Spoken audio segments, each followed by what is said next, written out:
If you're a criminal defense lawyer and you're frustrated with your performance during a easy DUI trial, stick around. I'm going to explain some very unique attacks that really work in trial. This first one, we're going to call it the disadvantage attack. The background and the theory behind this is that we are tying the officer's administration and lack of instruction and lack of demonstration during the field sobriety test to the creation of a disadvantage to my client. Let's take, for example, the walk and turn.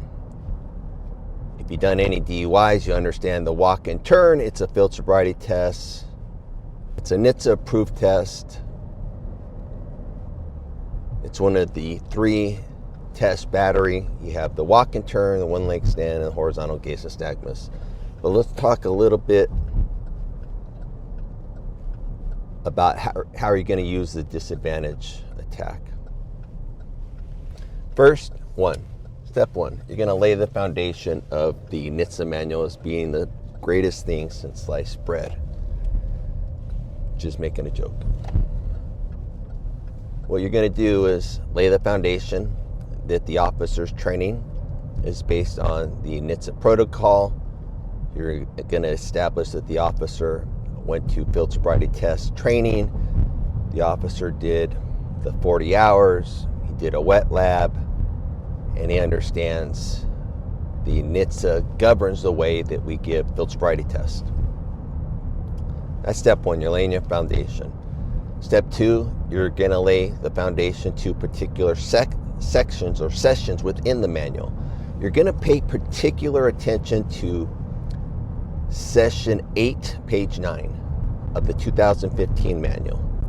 And in that manual, it says something like this: and the administration of the field sobriety test must be done in this particular manner, or else it compromises the validity of the test. That's fancy lawyer words for do it right or it doesn't count. Not liking this holder too much. Do it right or it doesn't count.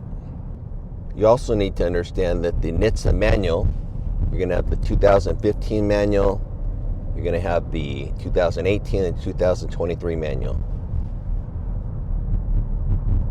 See when the officer got his training, go to that particular manual. But the sad thing is, a lot of times the officers never even see that particular manual in its book form. They'll receive snippets.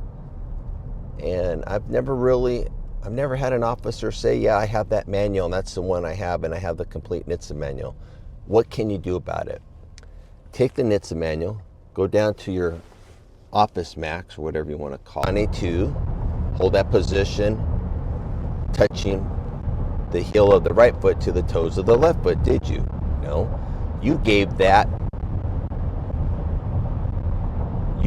instruction incorrectly. Isn't that right? That is true.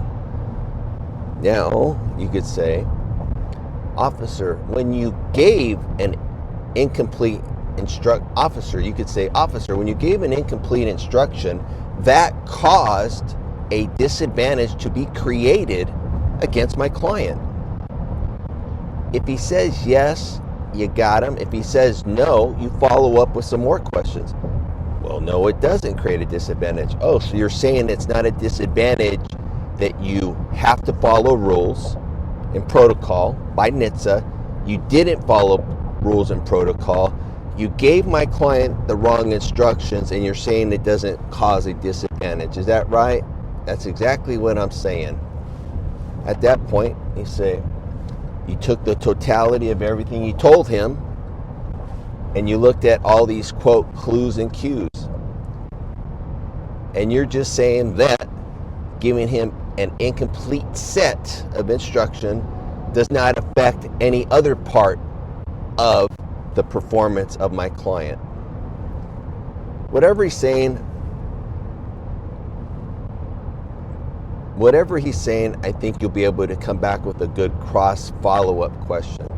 Right now, I'm just talking and spitballing this.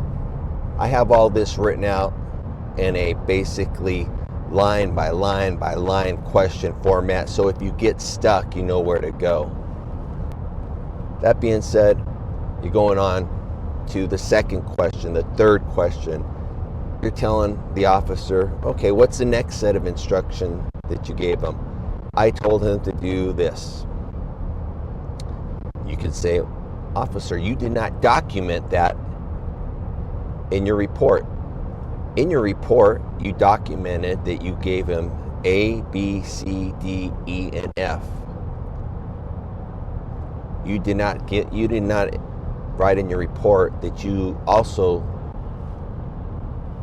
gave him the instructions of this, this, this, and this. You follow it up with another question. I told him this, this, and this. What you're trying to do is you can impeach him with, you didn't put that in your report, but you're coming in here now saying that you gave it to him.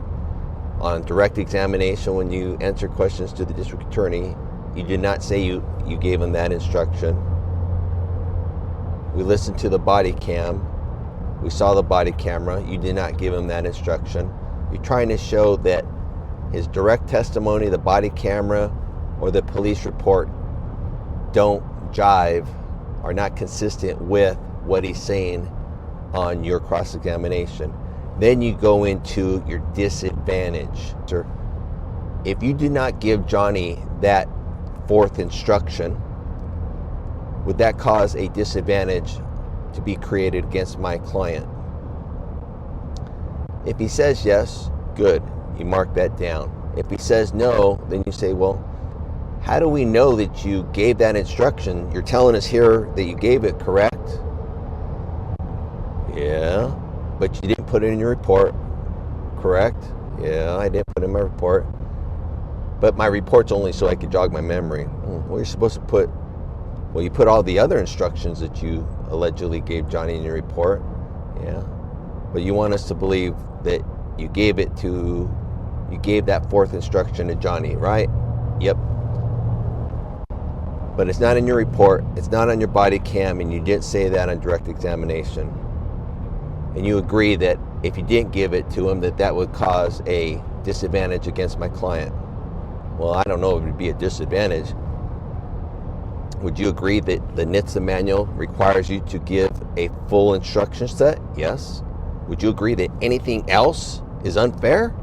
I like that word. And you're going to get an objection, unfair, vague, speculation, whatever. They don't want him to answer. Would you agree that that creates a disadvantage? Well, I don't know. But your own training says to give this set of instructions, right? Yes, it does. But you didn't give it. That would cause a disadvantage because Johnny, when he's doing the test, should have the full instructions, correct? Yes. Now you get to the demonstrations. There's 6 demonstration points in the walk and turn.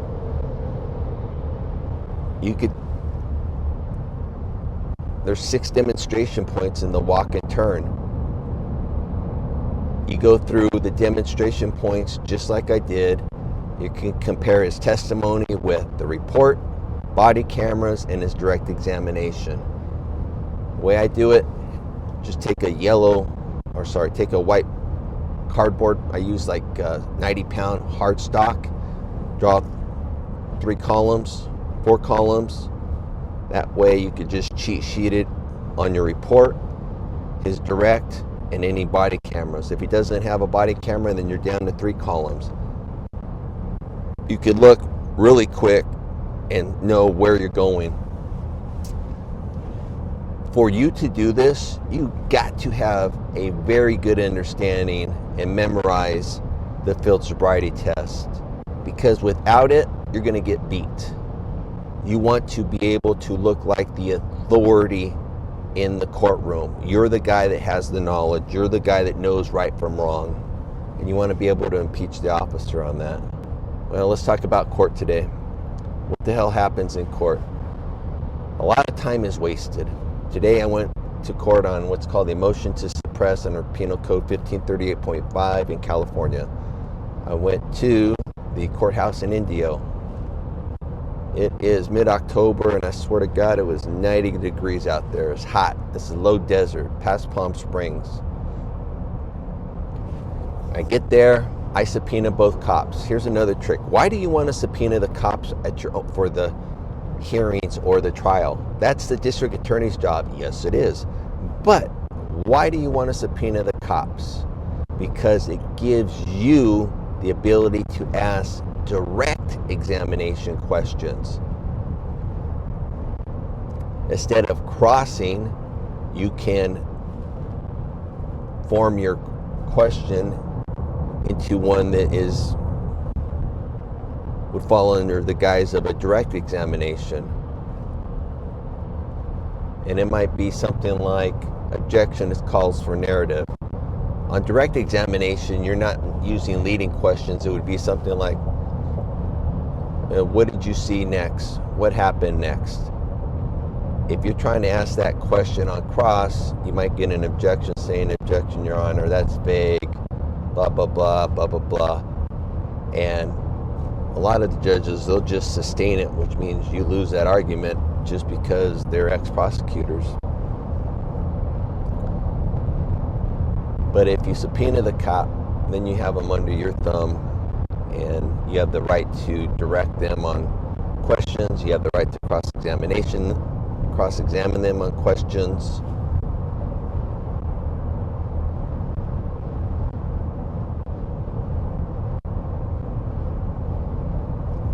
If they don't show up for a subpoena and you get to trial, you could say, we subpoenaed you to the court back in November, but you didn't show. Why not? And they're going to go blah, blah, blah, blah, blah. And like, oh, shit, what the hell happened? All right. It's just the little things that might piss off just one juror. And you only need one to hang. And in California, they need all 12 to vote guilty for you to lose. Anyway, I don't know if anybody watches these damn videos. Over and out. Bye.